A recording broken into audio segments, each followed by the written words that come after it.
Sedentos estamos, abram-se os portões, inunda-nos, ó Deus, manifeste o teu poder.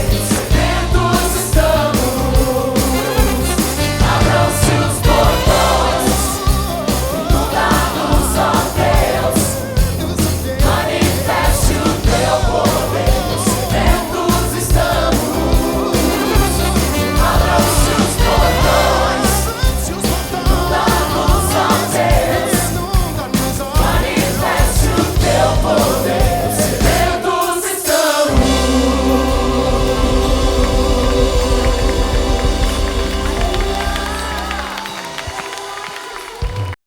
Marcos capítulo 10, versículos 21 e 22. E Jesus, fitando-o, o amou e disse: só uma coisa te falta. Vai, vende tudo que tens, dá aos pobres e terás um tesouro no céu. Então vem e segue-me. Ele, porém, contrariado com esta palavra, retirou-se triste, porque era dono de muitas propriedades. Amém. A Bíblia diz que Jesus estava em uma região chamada Pérea, além do Jordão. Jesus agora ele atravessa o Jordão, indo em direção à cidade de Jericó e depois a Jerusalém. Seria a sua última semana nesta terra, os seus últimos dias. E na estrada, depois do Jordão, entra Pérea e a cidade de Jericó. Ele tem um encontro com esse homem. Em Jericó, ele iria encontrar duas pessoas também, próximo à cidade. Ele iria encontrar aquele cego chamado Bartimeu, e assim que ele entrasse na cidade, ele iria encontrar a Zaqueu também, e depois ele subiria a Jerusalém para a sua última semana de vida aqui nesta terra, antes da crucificação. Jesus estava a caminho de Jerusalém, quando de repente aparece um homem. A Bíblia fala no Evangelho de Mateus, fala que era um homem jovem, e a Bíblia fala em Mateus, em Marcos e em Lucas que ele era rico. Em Lucas fala era um homem riquíssimo, e este homem ele tem uma atitude humilde. Ele corre ao encontro do Senhor quando ele vê Jesus vindo na estrada. Se você se lembra quando eu preguei sobre a parábola do filho pródigo, que fala que o pai correu em direção ao filho, eu falei que um homem de respeito naquela época, ele não corria, porque um homem quando corresse ele tinha que levantar a sua saia e aparecia as suas pernas, e isto era vergonhoso para o homem naquela cultura. Mas este moço, ele não se intimida com as coisas. Havia no seu coração um desejo muito grande em saber como é que eu posso ter a vida eterna, e ele acreditava que Jesus tinha esta resposta. Então ele corre ao encontro de Jesus, e além de ele correr, ele se ajoelha no chão, e ele faz então esta pergunta ao Senhor, e ele diz o seguinte: bom mestre, o que é que eu devo fazer para herdar a vida eterna? Ele sabia que havia alguma coisa além do que ele estava experimentando. Não é possível que a vida termine aqui, não é possível que o fim seja o túmulo, não é possível que não haja alguma coisa a mais. Ele acreditava na eternidade, e no seu coração havia um desespero em saber como é que eu posso ter a vida eterna. Jesus ele fala para ele: por que você me chama de bom? Na verdade não há ninguém que é bom. A primeira coisa que este homem precisaria descobrir é que ele não era bom o suficiente para herdar a vida eterna. E então Jesus fala para ele: você conhece os mandamentos? Não matarás, não adulterarás, não furtarás, não dirás falso testemunho, não defraudarás ninguém, honra ao teu pai e à tua mãe.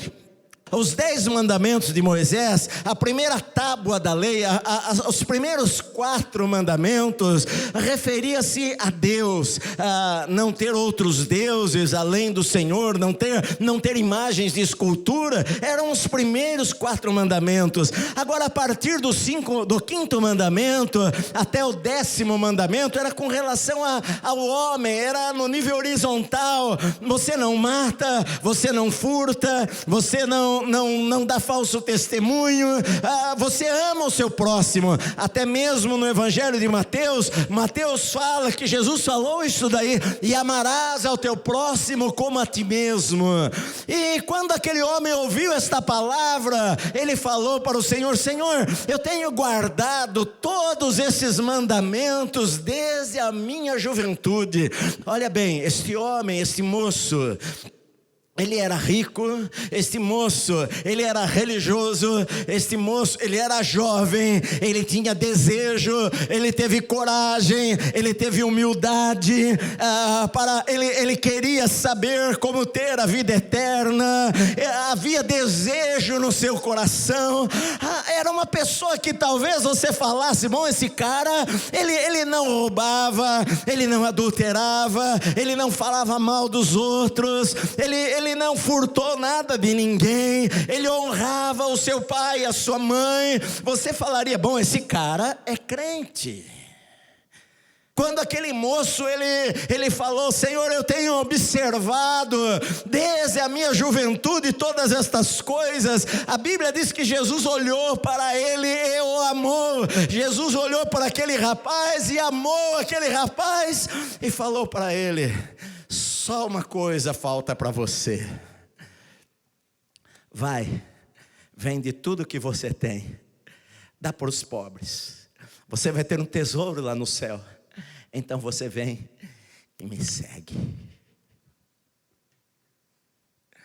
E a Bíblia diz que ele, porém, contrariado com esta palavra, ele foi embora, ele se retirou triste dali, porque ele era dono de muitas propriedades, ele era muito rico. Lucas diz, ele era riquíssimo, ele era dono de muita coisa. Ele ficou triste ao ouvir aquela palavra, e foi embora, e seguiu o seu caminho.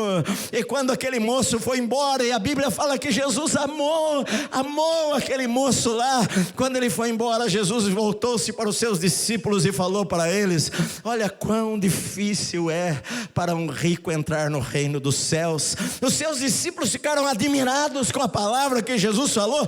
Como assim, Senhor? E Jesus então explicou e falou: quão difícil é para aquela pessoa que confia nas suas riquezas entrar no reino dos céus. O problema não era ser rico, o problema é confiar na riqueza. O problema não era que todas as pessoas para herdarem a vida eterna deveriam vender tudo o que têm e dar aos pobres. Não é isto que Jesus estava dizendo.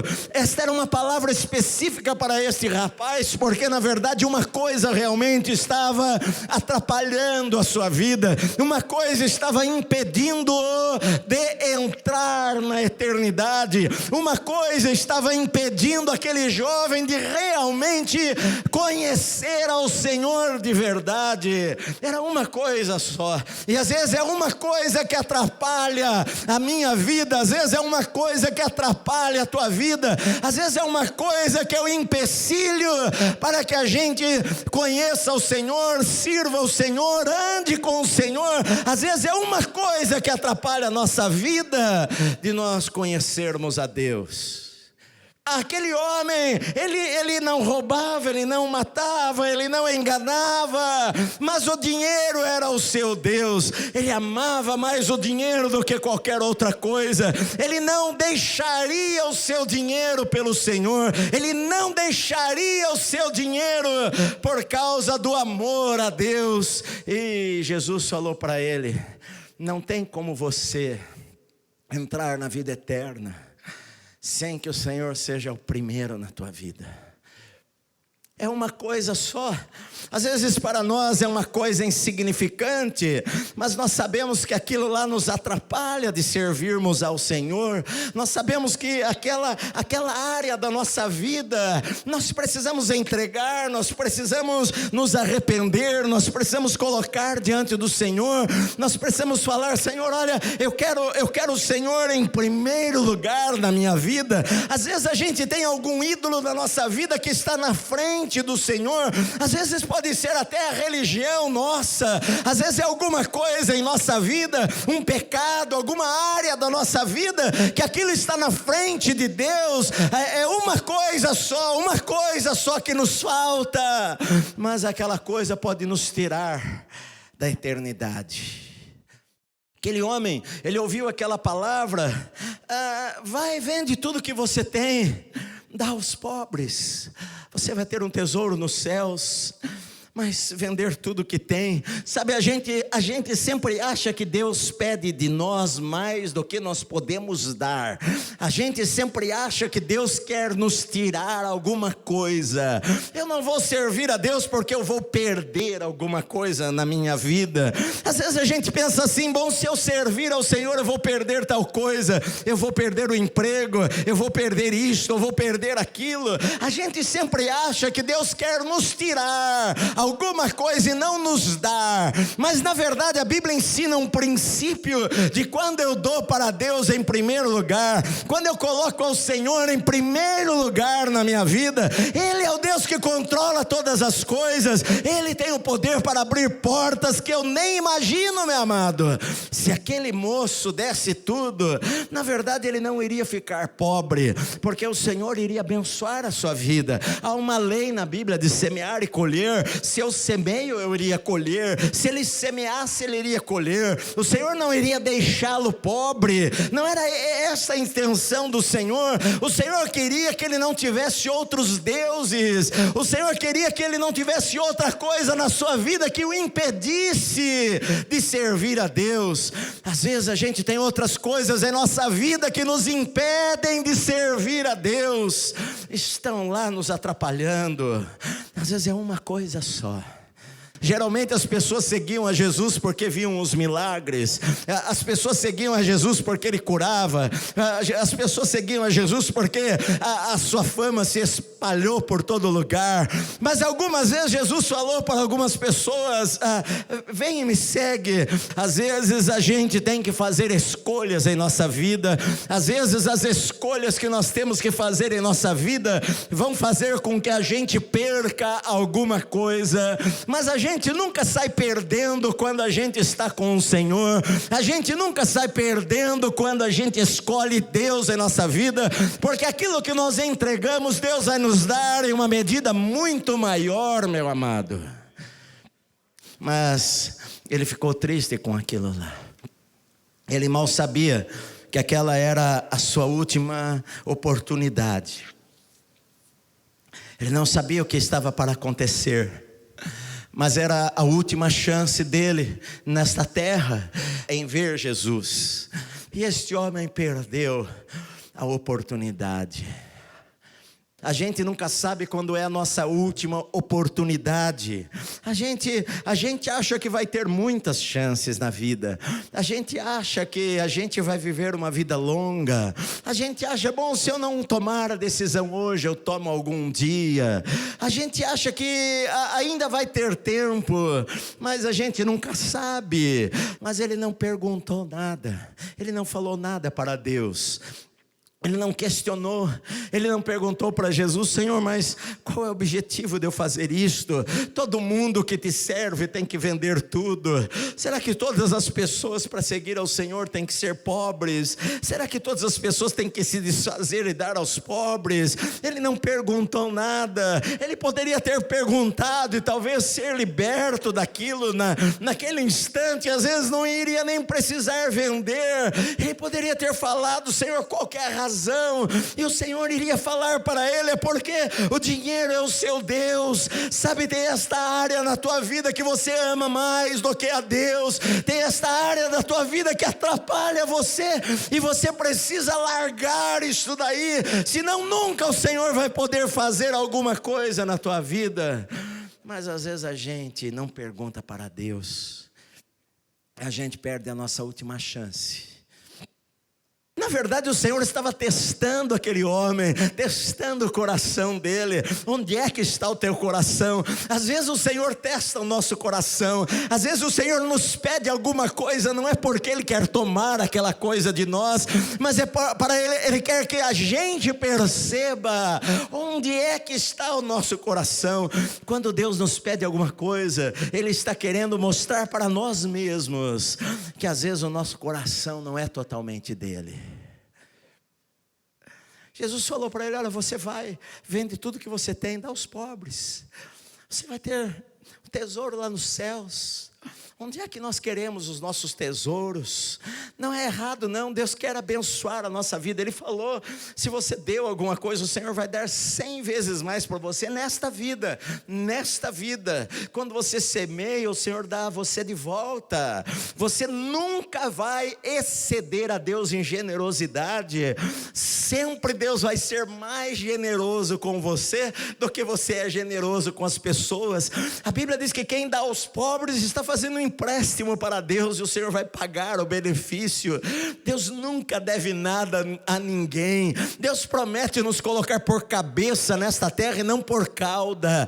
Deus fala que iria abençoar a nossa vida ao entrarmos ou ao sairmos, na cidade ou no campo, que onde eu colocasse a minha mão, o Senhor iria abençoar. Ele fala que Ele iria prosperar a minha vida em qualquer lugar que eu estivesse, se eu colocá-lo em primeiro lugar em minha vida. Talvez o Senhor esteja falando para você que você precisa fazer uma oração como Davi fez. Uma coisa eu peço ao Senhor, eu vou buscá-la. O Senhor vai ser o primeiro na minha vida. É uma coisa só, meu amado. É uma coisa só que vai mudar a nossa história. É uma coisa só que vai mudar a tua vida. É: Senhor, Tu és o Senhor da minha vida, em primeiro lugar na minha vida. As outras coisas Deus vai acrescentá-las para mim. Mas aquele homem voltou para casa triste. Marcos, que escreveu este evangelho, foi arrastado pelas ruas de uma cidade. O seu corpo foi batendo nas pedras, foi despedaçado. Mateus, que seguiu a Jesus, foi morto na Etiópia à espada. Tomé, aquele que duvidou, foi morto a flechadas na Índia. Pedro, o apóstolo, foi morto crucificado de cabeça para baixo. Paulo foi decapitado. Mas eu garanto para você que não voltariam atrás, porque fizeram uma escolha. O que nós estamos dispostos a dar, a entregar?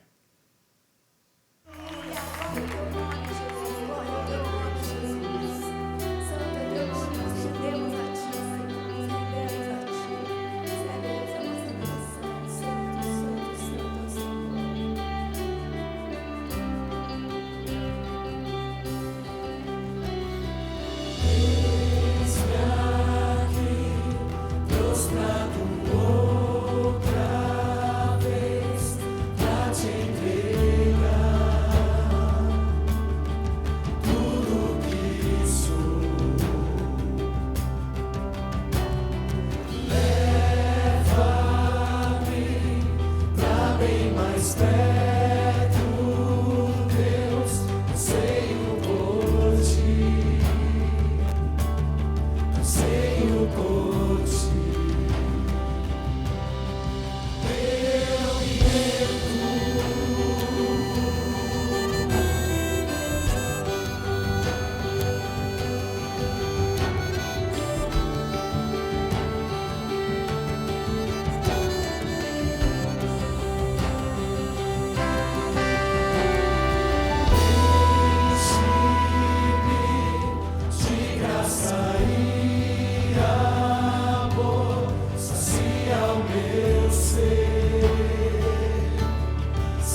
descer.